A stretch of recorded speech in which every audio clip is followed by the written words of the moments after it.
e traz essa expansão do mandala para a gente, dentro da perspectiva da cartografia da psicologia transpessoal, e eu tive a ousadia, e aí no módulo avançado do mandala eu mostro isso, de fazer esse link, essa ponte entre a mandala e toda a teoria do Groff. Tem o curso de mandala avançado aqui em Natal, né, que a gente começou a fazer, mas infelizmente não passamos do segundo módulo, foi o primeiro, acho que do segundo.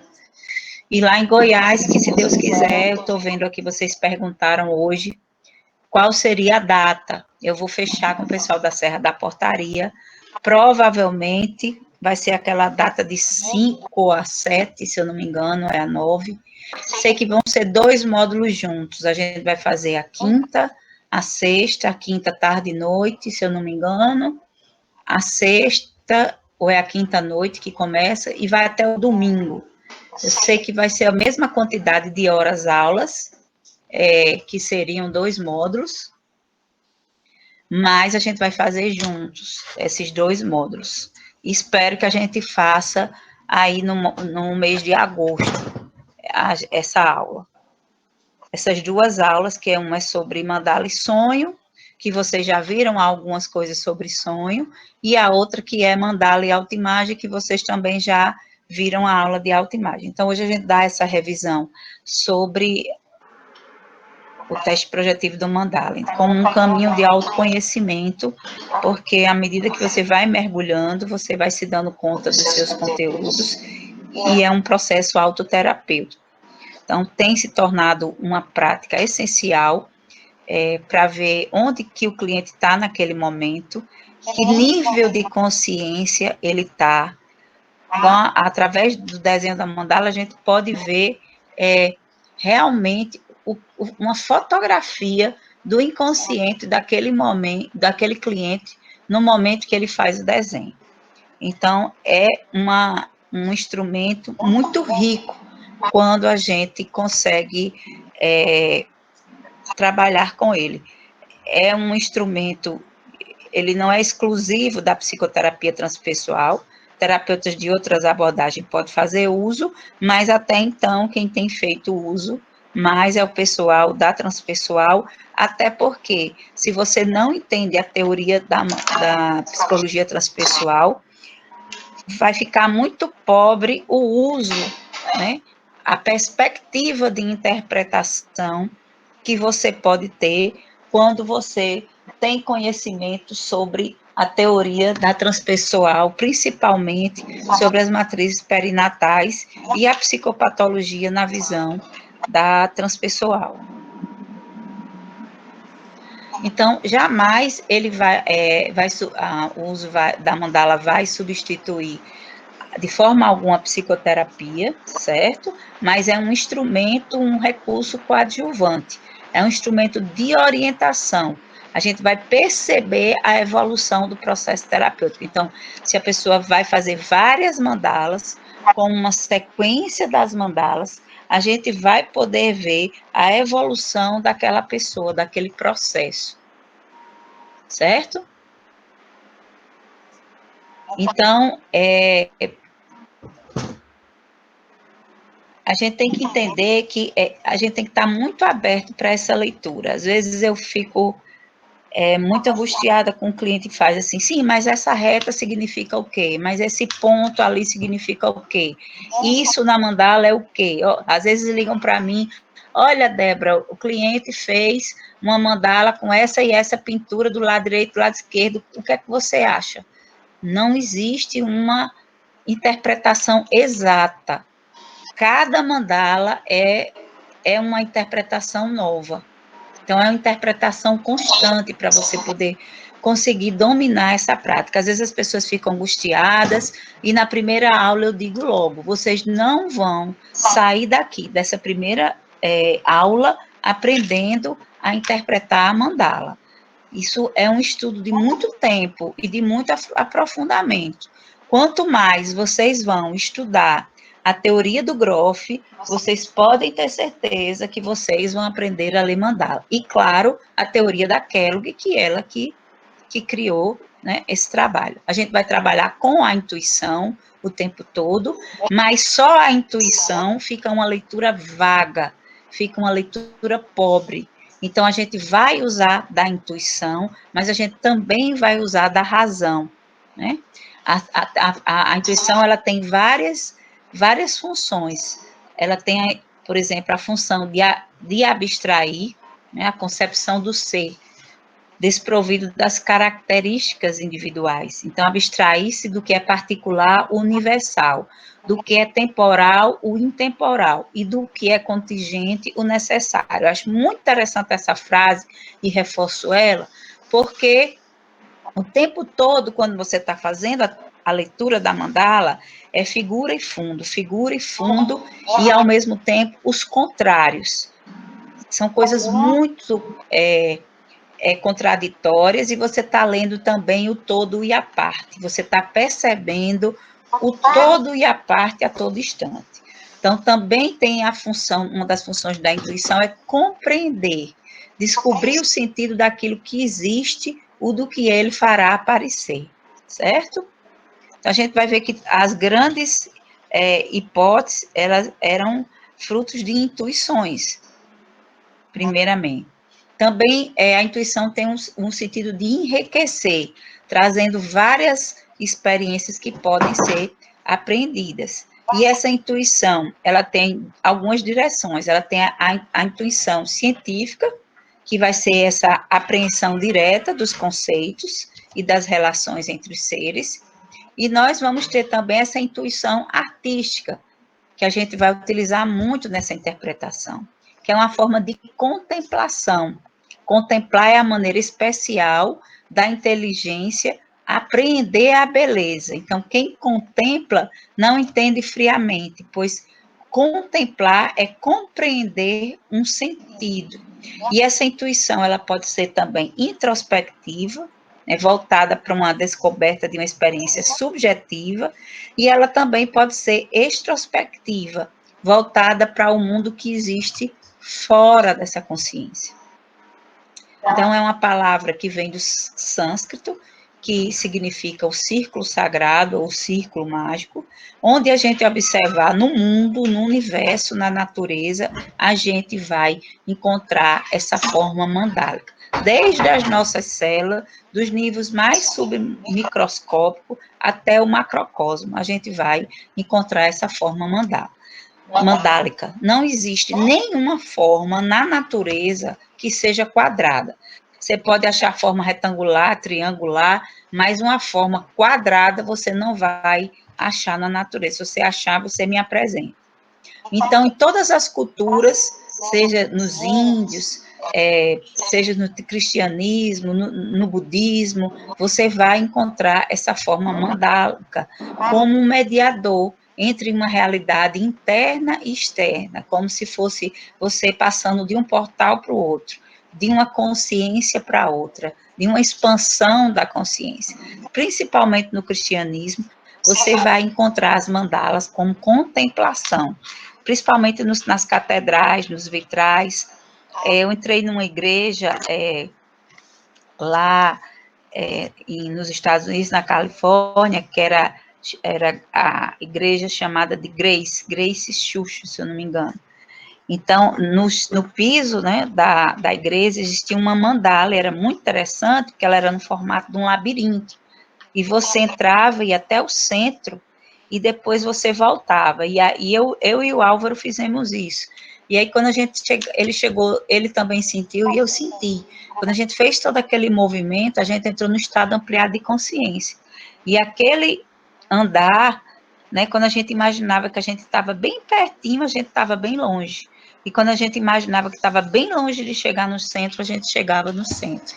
Então, isso serve para a nossa vida também. Às vezes a gente acha que está tão próximo de uma coisa e a gente está tão distante de chegar naquilo. E às vezes a gente acha que está tão longe e aquilo ali já está na nossa porta, já está bem pertinho de nós. Muito interessante. Então, uma das principais funções da mandala no uso terapêutico e dentro da perspectiva transpessoal é permitir essa expansão dos estados de consciência. Então, isso vai possibilitar que as pessoas vão explorar o universo que existe dentro de si. Então, ajuda a manter um estado de equilíbrio psicológico e é um excelente instrumento terapêutico como um teste projetivo, ou seja, a pessoa vai projetar ali naquele desenho aquilo que está no inconsciente dela, se tornando, portanto, esse caminho de autoconhecimento. Então, nessa terapia de ácido mandala, a gente vai possibilitar o quê? A expressão desses aspectos psicológicos. Porque aquilo que ele desenha, a forma como ele desenha, o traçado, a cor e até a supressão, também vai determinar alguns aspectos, os aspectos psicológicos daquela pessoa que está produzindo aquele material naquele momento. Então, essa técnica foi desenvolvida através da John Kellogg. Eu soube, para minha surpresa, esse ano, que o legado dela foi patenteado, houve uma discussão, uma briga, e depois uma pessoa assumiu, e que existe o MARE, que é a formação, eu estava para fazer agora em julho, mas diante da pandemia, não sei se vai ser possível, até porque o material viria dos Estados Unidos e não deu para, talvez não dê certo eu fazer agora, eu espero fazer em breve esse OMARE, né, que é por uma pessoa que é dada, que um trabalho daquele, que é um trabalho fantástico. Ela trabalhou com o Groff durante 7 anos, nesse hospital psiquiátrico na cidade de Maryland, nos Estados Unidos, um centro de pesquisas psiquiátricas, que o Groff estudava lá, trabalhava lá, atuava lá, atendia os pacientes lá, como psiquiatra, e aí a Kellogg começou, como Nice da Silveira, desenvolver alguns trabalhos, e ela foi percebendo que existiam traçados, formas incomuns, e ela foi criando as 12 formas básicas da mandala, que é uma coisa que eu não me apego muito, não me detenho muito, todo mundo sabe que eu não trabalho muito com as formas, mas todos os outros pontos que ela foi investigando, eu valorizo muito. Então, essa fofura é a John Kellogg, né, que ela vem vai fazer essa exploração desse símbolo da mandala e vai vislumbrar, né, nesse tipo de desenho, uma forma de integração da pessoa, ajudando a pessoa a integrar. Então, ela foi vendo que ela ia percebendo os traçados incomuns daqueles pacientes psicóticos, dos pacientes drogaditos, né, das pessoas que estavam ali com algum tipo de transtorno psicológico, transtornos mentais, e ela foi criando e foi selecionando, e ela criou essa teoria dela. Então, ele pode ser visto como um instrumento de projeção. E aqui a gente vai dividir as mandalas em 2 categorias.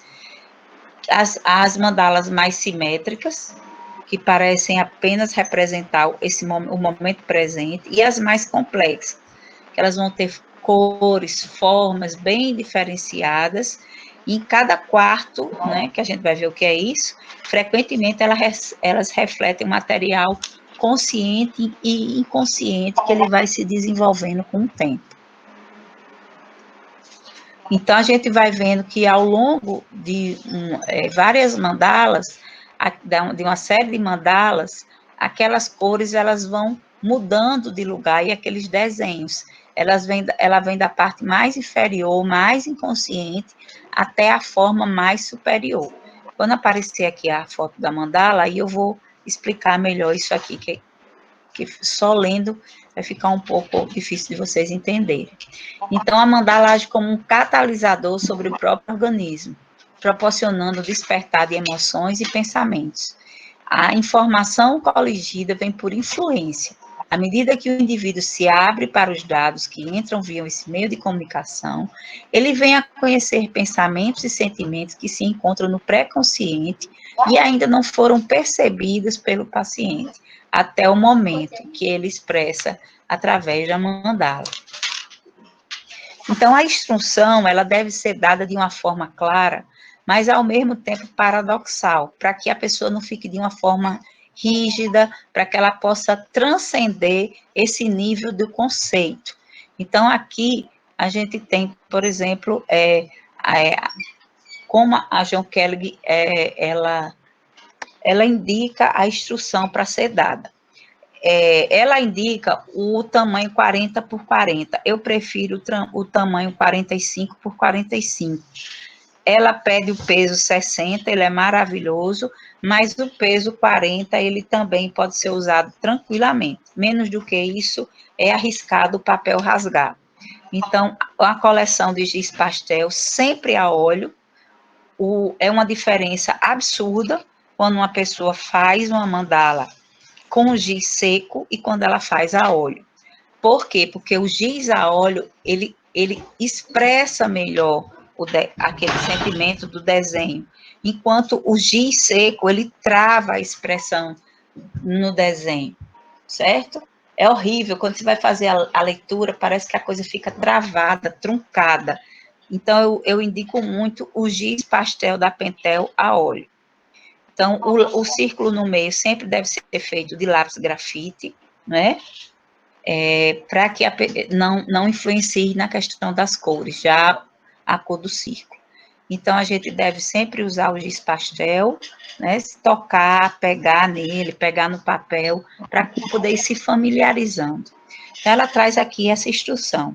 Focalize a sua atenção no centro do círculo e crie uma figura, olhe para ela e veja que emoção a figura lhe transmite. Preencha a figura com qualquer cor e observe como você se sente. A partir da figura inicial, você cria uma outra qualquer, estabelecendo uma interdependência. Demore em cada forma que você cria e deixe crescer espontaneamente. Aproveite.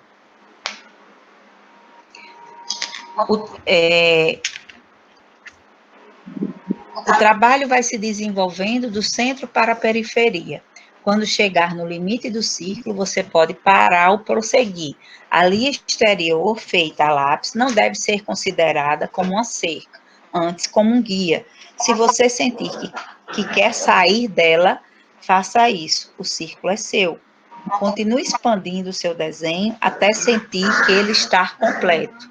Você pode escolher entre seguir essas instruções ou fazer algo completamente diferente.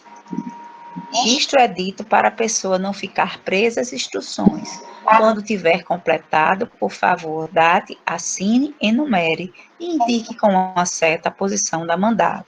O tempo médio para se fazer é de 40 minutos. Então, aqui já voltando aqui dessa forma que a Kellogg coloca, não é? Então, algumas coisas é importante, né? Eu não falo como ela fala, falo de uma outra forma, mas uma coisa é bem importante. Deixar claro que a pessoa não tem que fazer aquela mandalazinha tibetana bonitinha, não. Que é um desenho livre, que não importa se ela sabe ou não desenhar, que ela não pode usar régua nem borracha, nem o lápis comum, que ela tem que usar diretamente com giz pastel, né? Que ela vai fazendo uma interdependência entre as figuras, que ela pode fazer várias figuras, vários desenhos, e não só, que esse desenho pode ter uma forma nítida ou não, pode ser uma coisa bem abstrata, eu acho muito importante colocar nisso, que ela vai entrando em contato com o sentimento dela, né? Outra coisa, que o ideal é que seja do centro para a periferia, mas que se ela quiser fazer o contrário do que você disse, ela também pode fazer para que ela saia daquela rigidez. Às vezes ela quer expressar mais algo que está fora dela, e aí ela desenha mais fora, menos dentro, né? Às vezes ela só quer desenhar dentro. Ela precisa entender que ela tem que entender, não é? Que ela pode passar do círculo, que ela não tem que desenhar só dentro. Isso tem que ficar claro, que aquele círculo não é um limite, né? Que ela pode passar daquela circunferência ali do círculo. Ela pode explorar toda a extensão do papel. Isso é muito importante também para ela dizer, porque ela pode continuar expandindo os seus desenhos, ok? E que ela pode seguir essa instrução que a gente está dando ou não. Estou gravando. Então, aqui a gente tem a técnica projetiva da mandala, né? Aqui, para mostrar, na verdade, você entrega um papel em branco com um círculo.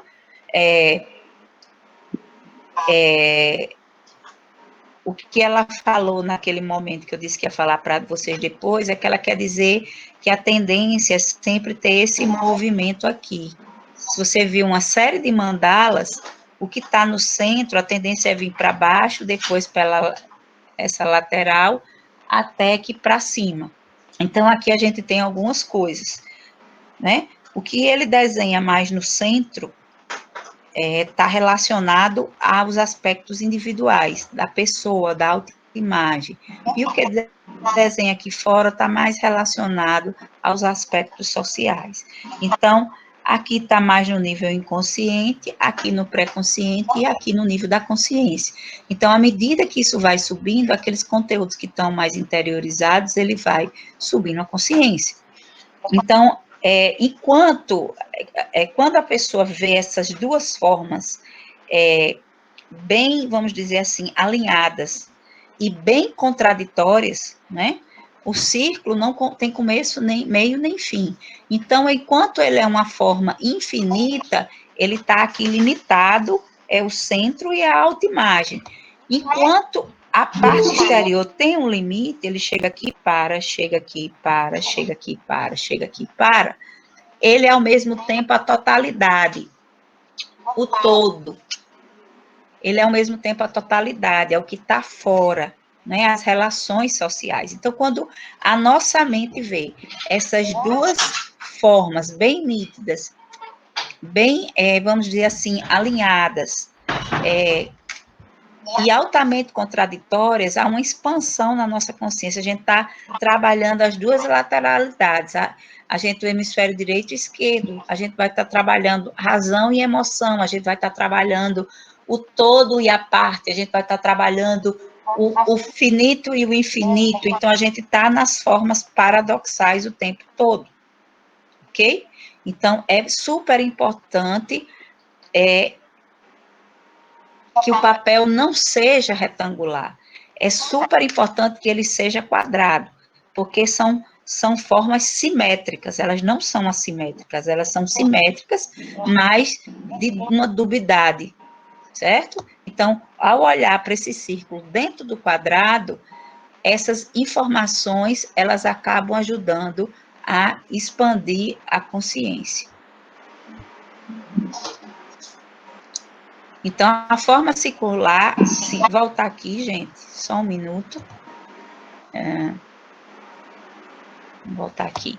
Então, outra coisa, né, que ela vai falar de quadrantes. Então, é como se a gente passasse imaginariamente uma cruz aqui, certo? Uma cruz. E aqui a gente tivesse um quadrante, outro quadrante, outro quadrante e outro quadrante, certo? Então, a gente vai vendo essas cores e essas formas desses quadrantes, eles irem se desenvolvendo. Outra coisa, se eu passo uma outra reta aqui imaginária, daqui para cá, aquilo que está relacionado a essa fase aqui, está mais relacionado ao passado. O que tá aqui nessa outra parte, está me indicando mais as questões futuras. Opa, que eu estou batendo aqui sem querer o tempo todo. Está mais relacionado às relações futuras, certo? Então, a forma circular indica o nível transpessoal, a infinitude. É a forma, gente, não é o círculo, preste atenção. A fórmula circular indica o nível transpessoal, a infinitude. Visto que o círculo não tem começo nem fim, é a forma mais perfeita da natureza, representa a conexão com as forças inconscientes. Ao mesmo tempo que esse círculo, eu vou até consertar aqui, encontra-se desenhada no centro do papel, representa o ego, ou representa o seu mundo interno. A forma quadrada indica o nível pessoal no taoísmo. simboliza a terra. Ao mesmo tempo, é o formato externo do papel, representando o espaço fora de si, o meio social e essa relação é o mundo. Então, quanto à interpretação, a própria Kellogg diz que não existe um manual de interpretação. O que existe é o fruto do seu trabalho, né? Que ela começa a utilizar essa mandala terapeuticamente e começa a estabelecer as relações entre as características das pessoas que estão fazendo, o traçado, a forma, os símbolos e as cores que são empregadas na confecção dessa mandala. As experiências subjetivas da análise do trabalho envolvem uma mudança na própria consciência do terapeuta. É necessário despertar a sensação de tornar-se uno com a mandala.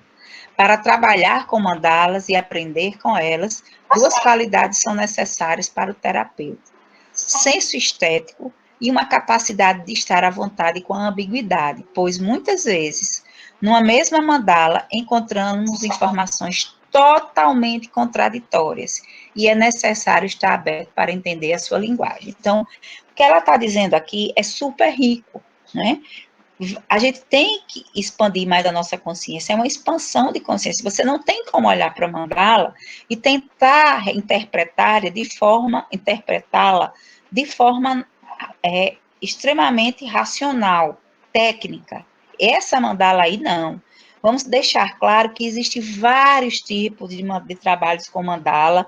Não estou ignorando ou não valorizando outros trabalhos feitos com as mandalas. Muito pelo contrário. Existem trabalhos riquíssimos, mas o que a gente está estudando aqui é o trabalho da Kellogg, e dentro da perspectiva transpessoal. Então, dentro dessa perspectiva transpessoal, você tem que estar uno com a mandala. E ela tem que ser uma coisa só, certo? E o que ele está falando, esse senso de estética é muito importante. Eu tenho feito vários cursos de desenho para aprender a desenhar, para poder entender um pouco sobre estética. Eu tenho estudado sobre a arte, tenho me dedicado a estudar sobre a arte. Eu detestava os desenhos de Van Gogh e de Salvador Dalí, mas depois que eu fui entender a riqueza da expressão dos desenhos dele, eu fiquei encantado. Então, assim, como é bom a gente, como é rico e é interessante para a gente que está trabalhando com mandala, entender um pouco sobre a arte, né? Então, outra coisa é você ficar extremamente à vontade sobre essa ambiguidade. Então, você está lendo a mandala, e você vai dizer, essa pessoa está muito presa nesse aspecto, mas ao mesmo tempo ela está muito livre, ela está muito deprimida, mas ao mesmo tempo ela tem uma força de abertura muito grande, de expansão, de alegria dentro dela. Então, não existe uma coisa, uma reta só. Essas informações totalmente contraditórias, ela pode vir, certo? Até porque a mandala, ela está falando de presente, passado, e algumas vezes ela já está falando de algo que está aparecendo em relação ao futuro, principalmente surtos psicóticos, estados borderlines, crises psicoespirituais, gravidez, né? Alguma somatização, alguma situação que está para emergir, certo? Então, é muito importante você estar aberto a essa coisa contraditória, essa linguagem contraditória, essa expressão contraditória. Então, em determinados momentos, é normal que a gente não consiga ver nada. Primeiro, gente, é extremamente cansativo ler mandala. Extremamente, extremamente, extremamente cansativo. Quando você lê mandala, você fica exausto. Então, às vezes as pessoas mandam mandala para mim, acham que eu não quero ler. Não é. Se eu não tiver com a cabeça legal, naquele dia, assim que eu tiver muita coisa na minha cabeça, eu não vou fazer a leitura daquela mandala. Por quê? Porque eu não vou ler com a capacidade de interpretação que eu teria num outro momento que eu esteja legal. Então, às vezes, eu passo até 5 dias sem ler aquela mandala. Depois eu falo para a pessoa, olha, a mandala que você me mandou tal dia está aqui, é isso, isso, isso, isso, isso. Então, às vezes, mesmo quando você está com a cabeça legal, acontece esses tempos secos, que é olhar para a mandala e você não vê absolutamente nada.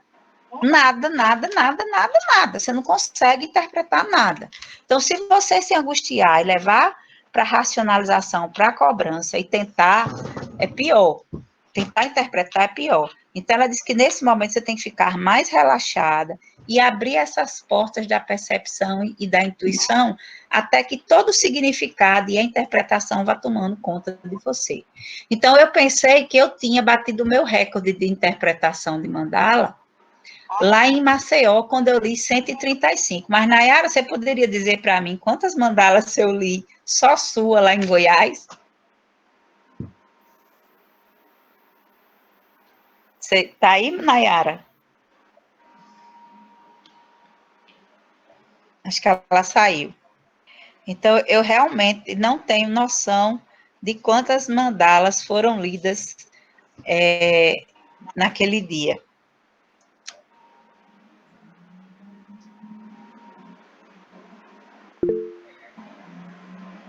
Olá, pessoal, vocês estão escutando ou não? Sim, Débora. Pedro?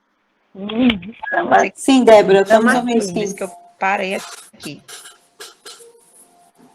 Pronto, eu estava perguntando a Nayara, mas eu acho que ela não escutou. Então, acho que só da Nayara eu devo ter lido umas 500 mandalas, se eu não me engano, numa tarde. Eu acho que ali devia ter devem ter sido lidas umas 700 mandalas, eu não tenho ideia. Então, é algo muito cansativo, mas extremamente interessante. Eu agradeço demais ela ter disponibilizado todas aquelas mandalas, porque foi uma aula e um aprendizado para mim. Então, alguns aspectos para serem considerados na interpretação da mandala. Então, a primeira coisa é olhar que mensagem, sem nenhuma racionalização, que mensagem aquele desenho nos passa. É como se ela nos envolvesse, como se ela penetrasse no observador, né? Então, veja que sentimento ela lhe passa. Deixa ela passar por esse sentimento. Que sentimento ela vai despertando, ela vai passando na nossa intuição. Então, depois disso, que você vê esse sentimento, aí você vai ter uma interpretação de uma forma mais global. Um conjunto de coisas, né, que vai fazer com que essa mensagem da mandala, ela vá se revelando, ok? Então,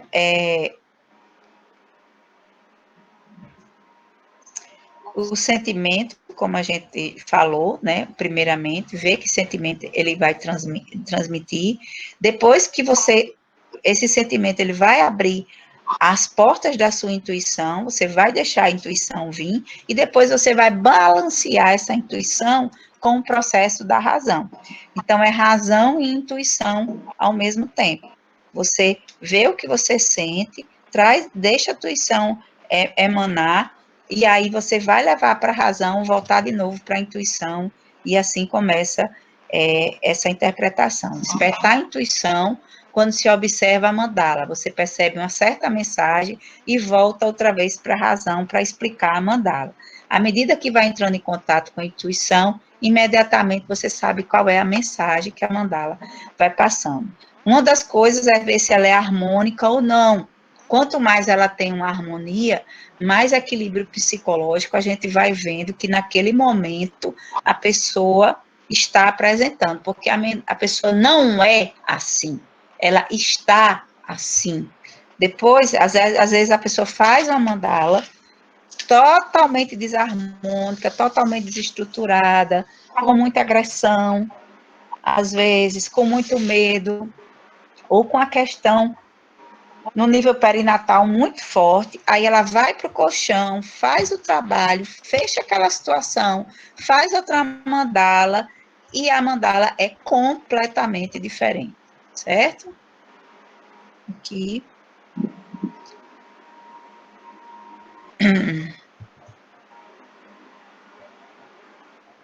Não está querendo passar aqui.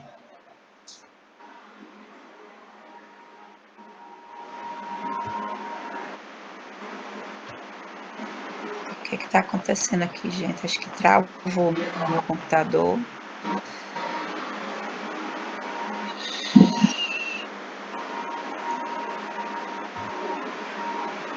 O traçado, gente, o traçado é muito interessante.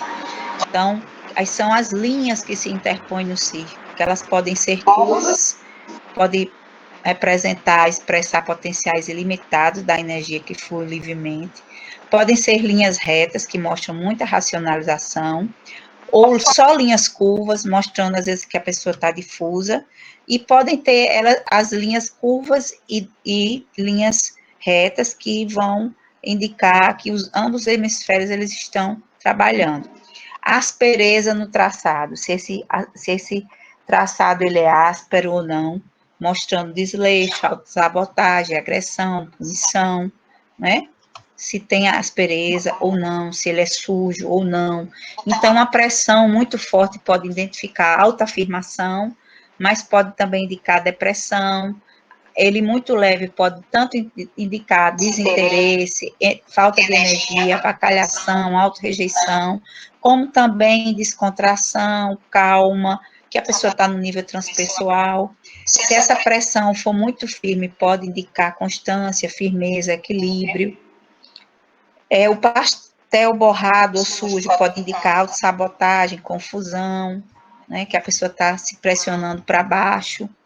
O movimento, gente, se é para a direita, para a esquerda, se é para baixo, se é para cima, se é para dentro, se é para fora, mostrando maior energia no centro, maior liberação, que essa energia está se movimentando, se é para cima, que as coisas estão ficando mais conscientes, se é para baixo, mais inconsciente, se está reprimindo, se é para o futuro, se é para o passado.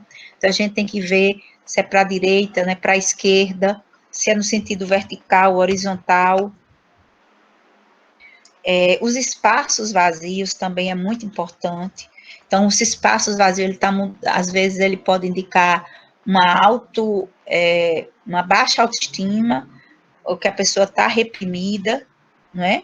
Ou então pode indicar que ele está aberto para a mudança, certo? Os símbolos e os arquétipos são muito importantes, a gente tem que estudar mitos, símbolos, arquétipos, né? Então, a gente deve ficar bem atento a esses arquétipos que eles estão surgindo aí na mandala, que ele tem muitos a nos dizer, esses símbolos. Outra coisa que é mais importante ainda, que eu acho extremamente importante, é a simbologia e os desenhos que a pessoa desenhou sem observar que estava desenhando nitidamente, conscientemente. Então, os símbolos, as formas que estão na mandala, os rabiscos, né? Então, muitas vezes a pessoa desenhou sem essa consciência de que ela tinha feito aquele desenho. Então, eles também fazem as relações com chakras, que eu não vou me ater aqui, sobre as cores, né, e sobre os órgãos. Eu falo muito, aparece muito essa questão das cores, dos chakras, dos órgãos, das somatizações, então aparece demais. As formas mandálicas, que eu também não vou me ater nessas formas aqui, mas, assim, algumas formas eu acho que é algo interessante, tem algumas coisas interessantes, né, o mandala muito preto deve chamar muita atenção de depressão, ou ele muito vazio também, tanto da abertura quanto também, às vezes até de um baixo nível de capacidade, uma baixa cognição também, né, pode apresentar. A bem-aventurança, uma das coisas que eu acho mais interessantes é quando ele trabalha o coletivo, que é uma necessidade de se sentir aceito no grupo, né, então, acho muito interessante. O labirinto, que uma das coisas que eu acho mais interessante é o clique, né? A percepção de que a gente está entrando num nível perinatal. Deixa eu ver aqui. O alvo, o que é o início. É o alvo que eu queria ver. O início também, o que eu acho interessante pontuar é a simbologia de matriz perinatal 1. O alvo de somatização e também de comportamento obsessivo compulsivo também, ou de projeções. a divisão, os mandalas que mostram divisão, que a pessoa está dividida. Isso também acho muito interessante. A quadratura do círculo, deixa eu ver se tem alguma coisa. Os sentimentos maníacos está muito relacionado com a quadratura do círculo. Deixa eu ver aqui outra que eu acho interessante. Portões da morte, é quando você vê sempre no meio da mandala algo de luminoso, de luminosidade, ou como se fosse um portal, indicando memórias passadas. Acho interessante também a fragmentação, eu não gosto muito desse mandala aqui, ele não me representa muito fragmentação, não. É mais quando ele é todo quebradiçozinho, que eu acho ele muito interessante, mas ele não está aqui nessa minha postagem. É como se fosse um espelho quebrado, todo quebrado, aquele espelho todo coladinho. Então, é muito mostrando uma fragilidade, principalmente se ele vier acompanhado daquele verde-limão, mostrando a pessoa poder entrar numa situação de surto psicótico. E o eixo transcendental, que são mandalas mais luminosos, mais de flor de lótus, que está mais relacionado aos níveis transpessoais. Então, não vou me ater a essas formas, não, mas as cores eu vou me ater sim, que é uma das coisas mais importantes, é a questão das cores, o branco muito relacionado a questões positivas, paz, força. Agora, a gente tem que entender o branco do papel, do pastel, e o branco do papel. Então, o branco do papel tá indicando mais uma abertura para a mudança. E o branco da cor está ligando mais a harmonia, paz, certo? O cinza, gente, é uma das coisas mais interessantes do cinza é a representação da culpa e da autorrejeição demais, impedindo o crescimento da pessoa. O preto, ele pode indicar depressão, né? Tendência destrutiva, dependência química, mas quando ele vem junto com o branco, ele está indicando processo de morte e renascimento do ego. As cores em marrom está ligado tanto ao equilíbrio psicológico, como questões relacionadas à fase edipiana, certo? A relação com a mãe terra, com a mãe também. Os vermelhos, eles estão indicados, com sexualidade, agressividade e matriz perinatal. Matriz perinatal, aquele vermelho mais sangue, aquele vermelho 11. Os outros vermelhos estão ligados mais à energia, à força, à questão da sexualidade, da agressividade. Os laranjas e os amarelos estão ligados à questão dos aspectos do masculino, da figura paterna, do pai. Eu não vou passar aqui todas as cores com você, detalhadamente, cor por cor, como eu faço na aula, né? Falando cada cor da coleção, número, isso só na aula mesmo. Os verdes estão ligados ao equilíbrio psicológico, ao crescimento. O verde é a união do amarelo com o azul, do masculino com o feminino. Quanto mais esse verde for limão, mais claro, esse verde limão, se ele está com mandala mais fragmentado, pode mostrar uma desestruturação psíquica, caso contrário, o verde está muito ligado a um crescimento pessoal, profissional e a um bom equilíbrio psicológico. Os azuis estão ligados ao feminino, aos aspectos do feminino, da relação com a mãe, né? E esse azul mais escuro é uma dependência materna. O violeta e o roxo estão relacionados tanto à dependência materna, como a questões espirituais, e o lilás. O rosa está muito relacionado à criança, à expressão da criança. E aquele rosa pálido, sujo, marronzado, ele está mostrando essa criança ferida. Além de observar todos esses aspectos, a gente tem que ver também o conjunto, e esse conjunto das cores, né? Então, esse conjunto das cores, ele é super importante para a gente perceber essa junção dessas cores na mandala. Porque vai fazer toda uma diferença essa questão das cores, como é que elas se apresentam. Então, não é só essa cor significa isso. Cada cor, num determinado momento, ele é de acordo com a mistura, de como está sendo essa mistura das cores, e a simbologia, e o traçado, e a forma do desenho, isso vai fazer toda uma diferença na interpretação. Então, essas cores, elas dão uma ideia do que você está, do que está emergindo naquele momento.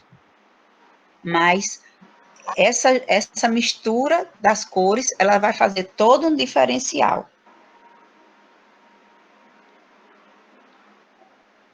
Então, aqui ela coloca, além de observarmos todos esses aspectos individualmente, temos que ter a visão de totalidade, observarmos o conjunto da mandala como um todo, só assim chegaremos a uma interpretação mais precisa. Então, você está vendo a toda hora o todo e a parte, o todo e a parte, o todo e a parte. Então, é ver figura e fundo a todo instante, quando você está fazendo essa leitura da mandala. Então, algumas considerações que eu faço, né, que foi, hoje em dia, é uma bússola para mim, dou muita importância ao trabalho, a evolução do processo, a gente vai vendo através da mandala a evolução do trabalho pessoal de cada cliente, e a gente vai vendo, pode perceber, tiveram alguns casos até de surtos psicóticos, da gente já poder entrar, atuar com a medicação antes que a coisa ela ficasse pior. E alguns trabalhos que foram feitos, né, por alguns alunos durante o curso de especialização com mandala. Então, a gente vai parar aqui. Eu vou pedir um minutinho a vocês e eu já volto. Acho que encerrou a apresentação, não é isso? Só um segundo.